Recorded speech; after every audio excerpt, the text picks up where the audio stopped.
Сәлем. Норвег халқы бұл жерге әкеліп қоқыс тапсыру үшін 8.000 теңге ақша төлейді.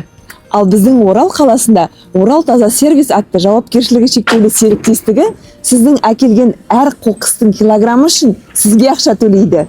Мынау Норвегиядағы Ивар атты қоқысты қайта өңдейтін заманауи орталығы. Мұнда қоқыс сұрыпталып, қайта өңдеуге немесе энергия өндірісіне жіберіледі. Адамдар осында қоқысын әкеліп, арнайы түрлерге бөліп тапсырады.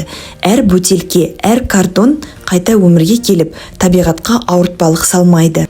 Біз Альбина екеуміз туған Орал қаласында да осындай жүйені енгізу үшін қаламыздағы түрлі кәсіп иелерінен құрылған белсенділер тобы күресіп жатыр. Люди for люди бұл қарапайым еріктілер. Қазір 3 сұрыптау экопункттерін ашты. Бірақ біздің қаламыз үшін бұл әрине аз. Бізге тағы да 10-20 экопункт қажет. Әр қала тұрғынының осы экопунктке сұрыптап әкелген қоқысын осы мекеме қайта өңдеп, тұрмысқа қажетті кір сабын, дәретхана қағазын шығарады.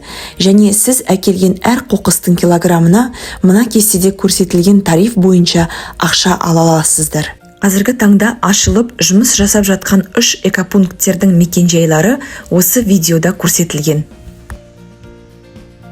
Біз Альбина екеуміз Норвегиядан қарап отырмай қолдау білдіргіміз келеді.